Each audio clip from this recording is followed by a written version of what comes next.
ఏంటి అంతలా కొట్టావు? ఎందుకు ఎలా పడుకున్నావు?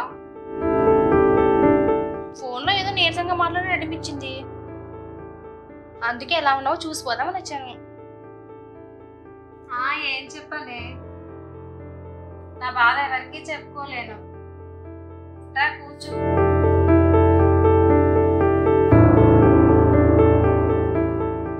ఏం చెప్పనే, నా బాధ ఎవరికి చెప్పుకోలేను. సర్లే టీ పెడతాను, ఉండు, ఇక్కడే కూర్చో.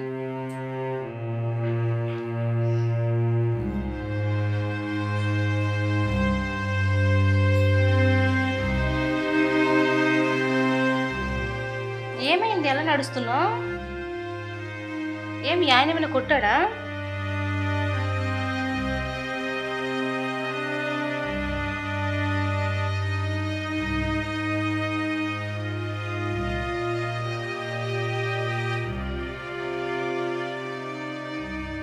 మా ఆయన కొట్టడం నిజమేనే, కానీ అది ఎలా కొట్టాడో చెప్పలేండి. ఏం పర్వాలేదు, చెప్పవే. అదేనే, మా ఆయనకి కోరిక ఎక్కువ, అవే నా వల్ల కావడం లేదు, తట్టుకోలేకపోతున్నాను. ఏవేవో వీడియోలు చూస్తాడు, అవి నచ్చినట్టు చేయమంటాడు, అలా చేయకపోతే ఊరుకోడు. అదేంటి, అలా చేస్తే ఎలానే? భార్యాభర్తలిద్దరూ సంతోషంగా చేసేదే సంసారం, అంతేగాని ఒకరికి ఇష్టం లేకుండా ఒకరు బలవంతంగా కోరికలు తీర్చుకోవడం తప్పే. ఈ విషయం నీకు తెలుసు కదా? తెలుసే, కానీ తప్పడం లేదు. ఆయనకు నచ్చినట్టు చేయకపోతే బయటి వాళ్ళ దగ్గరికి వెళ్ళి నచ్చినట్టు చేసుకొని వస్తానని చెప్తున్నాడు. అవునా? అంత బ్లాక్మెయిల్ చేస్తున్నాడా? బ్లాక్మెయిల్ చేయడం కాదే, నేను ఊరెళ్ళినప్పుడు ఒక బజార్దాన్ని తీసుకొచ్చాడు, ఇష్టం వచ్చినట్లు ఇద్దరు మింగించుకున్నారు. ఎందుకు అలా చేస్తాడు? ఎవరో మిమ్మల్ని విడదీయడానికి లేని పరమని చెప్తున్నారేమోని. ఎవరో చెప్తే నేనెందుకు నమ్ముతానే? ఇంట్లో కన్నం ప్యాకెట్స్ దొరికాయి, గట్టిగా నిలదీశాను. అవును, ఒకదాన్ని తెచ్చుకున్నా, రాత్రి నుంచి తెల్లారి వరకు మింగించుకున్నా. అంతేకాదు, ఆ పువ్వులో పంచదార వేసుకొని చప్పరించా, అందుకే ఈ నోరు ఎర్రగా ఉంది. నా పుల్ల కూడా ఆమె నోట్లో పెట్టుకొని బాగా ఎంజాయ్ చేసింది, ఎంత హాయిగా ఉందో తెలుసా అన్నాడు. అలా ఎందుకు వదిలేసావే? వాళ్ళమ్మ నాన్నకి చెప్పి గట్టిగా బుద్ధి చెప్పించవచ్చు కదా. ఎవరికి చెప్పినా లాభం లేదే, అతడు బయట దానికి రుచి మరిగితే నాకే కష్టం, అందుకే నేను తట్టుకోలేకపోతున్నా.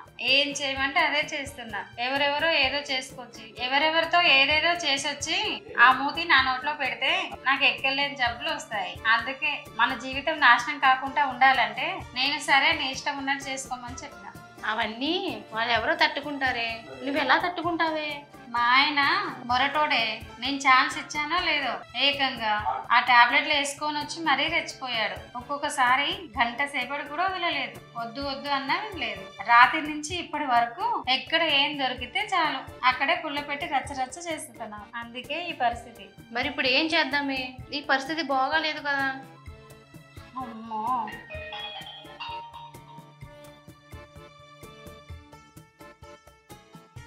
మళ్ళీ మా ఆయననే. ఫోన్ లిఫ్ట్ చేయాలంటేనే భయం వేస్తుంది. పర్వాలేదే, లిఫ్ట్ చేయి.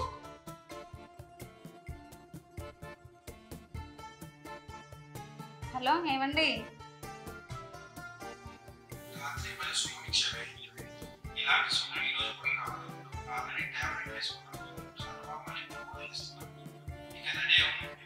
సరేనండి, రెడీ అవుతాను. అదేంటి, నడవడానికి కూడా ఓపిక లేదు, మళ్ళీ ఈరోజు రౌండ్కి రెడీ అయిపోయావా? రెడీ అవ్వాలి, ఆల్రెడీ వాడు టాబ్లెట్ తీసుకొని వస్తున్నాడంట. ఇప్పుడు ఎలానే? నీ వల్ల అవుతుందా? ఎందుకంటే నా వల్ల అయినా అవ్వకపోయినా నేను రెడీ అవి ఎక్కాల్సిందే. ఎందుకంటే వాడి గుణకం రెడీగా ఉంటుంది. వాడు వచ్చేసరికి మన పువ్వును సిద్ధం చేసుకోవాలి. ఇక రాత్రి అంతా పచ్చడి చేస్తాడే. ఇక రేపు ఎలా నడవాలో తెలియట్లేదు.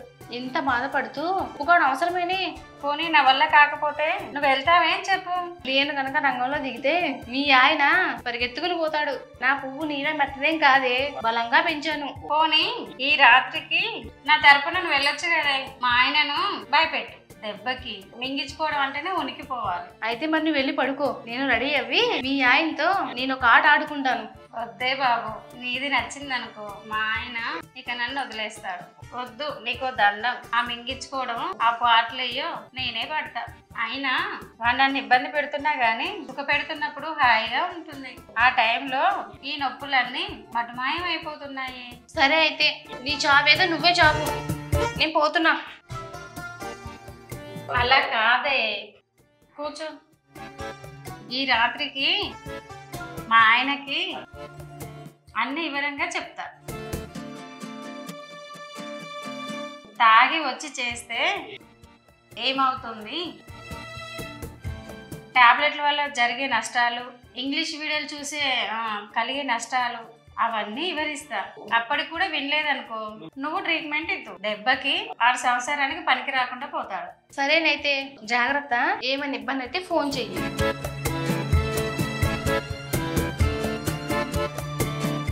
పొడుగొంకలు తీసుకురావడం నేను చూసానులే అత్త. నీ నాటకాలు ఇంకా చాలు.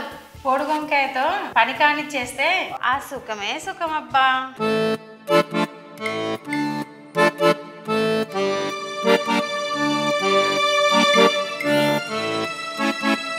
జాగ్రత్త కోడలా, వాడి కంట్లో ఎవరు పడ్డా వదలడు. నన్ను కూడా అదోలా చూస్తుంటాడు. సరే అత్త, ఇక్కడ వాళ్ళు చూడడమే గాని చేయడానికి పనికిరారు. వీళ్ళు కాకపోతే వేరే వాళ్ళు లేరా ఏంటి? కోడలా, నీకు ఈ కాలనీ గురించి ఏమీ తెలీదు. ఒంటరిగా బయటికి వెళ్ళకే. దీని మొహం చూడు ఎలా ఉందో. నాకు చెప్తుంది నీతులు. ఎవడైనా సుఖం కోసమే కదా చేసేది. అత్త, ఇంతకీ రోజు ఏమంట చేయమంటావు? వంకాయ కూర చేయకూడలా. ఏ వంకాయ అత్త? పొడి వంకాయ, గుత్తి వంకాయ? ఇదేంటి తేడాగా మాట్లాడుతుంది? రాత్రి ఆ పొడి వంకాయలు తీసుకురావడం చూసిందా ఏంటి? రాత్రి పొడి వంకాయలు తీసుకురావడం నేను చూసానులే అత్త. నీ నాటకాలు ఇంకా చాలు. పొడి వంకాయతో పని కానిచ్చేస్తే ఆ సుఖమే సుఖమబ్బా. ఎవరు అది ఇవ్వలేరు కోడలా. అవునా అత్తయ్య? ఆయన నాకు అవసరం రాలేదండి. మీ మామయ్య ఇంటి దగ్గర ఉండి ఏం సుఖం నా వీణ వాయించలే. ఏమండి అంటే మెలకుగా ఉన్నప్పుడేమో ఉండవే నడువు నొప్పి అంటాడు. నిద్రపోతున్నప్పుడు లేపితే అబ్బా నిద్రకు డిస్టర్బ్ చేయకు అంటాడు. ఇక మరి నా ఆకలి తీర్చేదెవరు? అందుకే వంకాయతో సరిపెట్టుకుంటున్నా. అత్తయ్య, నన్ను కూడా ట్రై చేయమంటారా ఏంటి ఒకసారి? నీకేం కర్మే, మీ మావయ్య అయితే బ్యాటింగ్కు రిటైర్మెంట్ పట్టించాడు. పోనీ ఎవరైనా పడదామంటే ఈ లోకం ఏమనుకుంటుందేమో అని భయం. అందుకే నేను పొడి వంకాయలతో సరిపెట్టుకుంటున్నా. మా వాడు మంచి ఫిట్గా ఉంటాడు కదనే, నీకేంటి ప్రాబ్లం? మీ అబ్బాయి ఆ విషయంలో మిమ్మల్ని మించిపోడత్త. రాత్రంతా నిద్ర లేకుండా చేస్తున్నాడు. పొద్దుస్తమాను కూడా వదలటం లేదు. మీ అబ్బాయి లేనప్పుడు ఒకసారి మూడొస్తుంది. అప్పుడు వంకాయ వాడేస్తే బెటర్ అని, లేకపోతే చూడండి ఆ గుడ్ల గబ్బు గొల్లేసిన చూస్తున్న వాడని వాడితోనే వెళ్ళిపోతాను. అందుకే భయం వేస్తుంది. తల్లి నీకో దండం. మనది పరుగుగల కుటుంబం, ఎవరిని గెలక్కు. నీకు వంకాయలు కావాలంటే వంకాయలు తెస్తా. 2 రోజులకు ఒకసారి నేను 1/2 కిలో తెస్తున్నా. ఈసారి నుంచి 1/2 కిలో తెస్తాలే, సరేనా?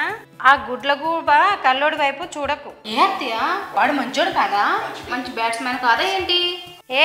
వాడు మంచి బ్యాట్స్మెన్.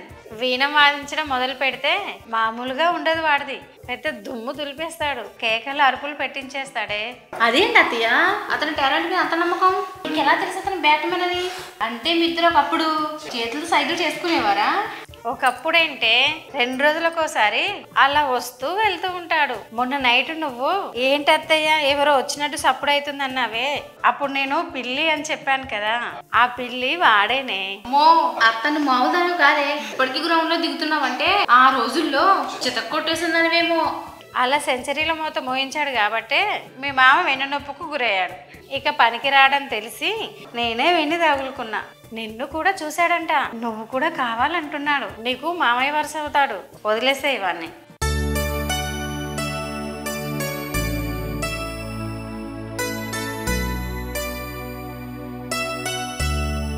ఆకలేస్తుంది, కడుపులో ఎలకలు తిరుగుతున్నాయి. ఉండి తిందామంటే నాకు ఉల్లిగడ్డలు ఎలా కొయ్యాలో తెలియదు. కోసి పెట్టి వెళ్ళమంటే ఆ మనసేమో మాట విని వెళ్ళలేదు. ఇప్పుడు ఎలా? ఎవరు కోస్తారు?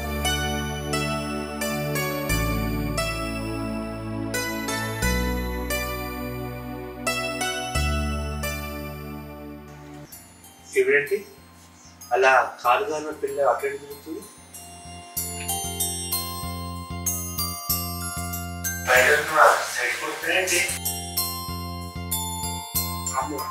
వేరే వాడు అపార్ట్మెంట్ కాబట్టి పడగొట్టేయాలి.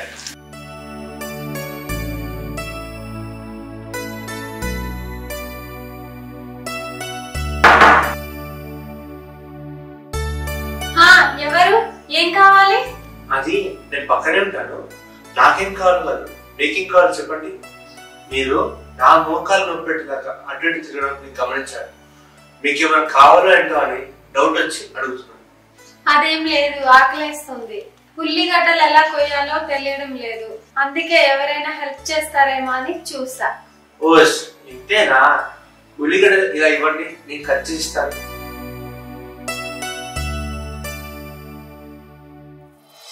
ఆ గడ్డలేమో కానీ నీ గడ్డలు మాత్రం తిరిగిపోయాయి. గంగా కొండ ఎంత బాగున్నాయో. ఆ నడుము తిప్పుతూ నడుస్తుంటే నా స్వామి రంగా లేచి కూర్చోవలసింది.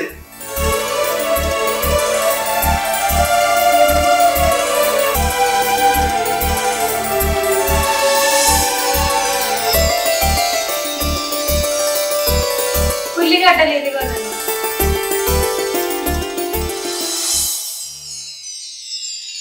హలో, చెప్పండి. వా ఏమున్నాయో ఈ ఉల్లిగడ్డలు. వా ఏమన్నా ఉన్నాయో గడ్డలు ఇంకా పొడుచుకున్నాయి. రెండే కదా గడ్డలు, అయినా అది నిక్కపరుచుకోవడం ఏంటి? నాకేదో డబుల్ మీనింగ్ డైలాగ్ వేస్తున్నాడు. అయ్యో ఏం లేదు మేడం, ఆ ఉల్లిగడ్డ పొట్టు గురించి మాట్లాడుతున్నాను. అవునా, నేనేదో ఇంకా తప్పుగా అన్నారేమో అనుకున్నాను. సరే, గడ్డలు ఎలా చూపిస్తాను, నేర్చుకోండి. సరే, నాకు గుర్తుండిపోయేలా బాగా వర్ణించండి. అది కూడా మనం నిత్యం చేసే పనులతో పోల్చి చెప్పండి, సరేనా? నీకు పెళ్ళయిందా? ఇంతకీ తొలిరాత్రి అయ్యిందా? శోభనం రోజు మీ ఆయన. హలో, ఏం మాట్లాడుతున్నారు? మీకు అర్థం అవుతుందా? నేనేంటో సాయం అడిగితే మీరేందేందో అడుగుతున్నారు. ఏం అవసరం లేదు, వెళ్ళిపోండి.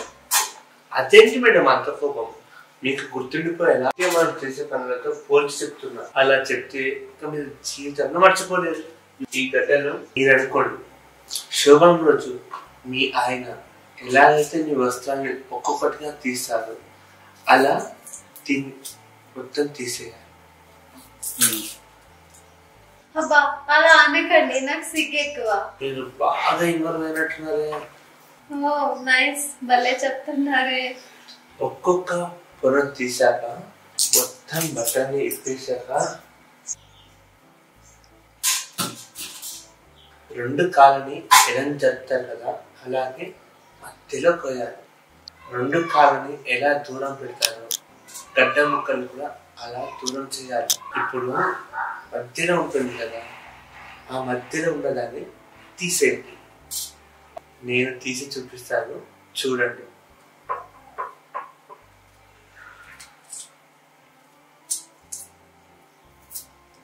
ఇలా తీయాలి. ఇలా తీసాక తిని సన్నటి ముక్కలుగా కోయాలి. అంటే స్వర్గంలో తేలిపోవాల్సిందే.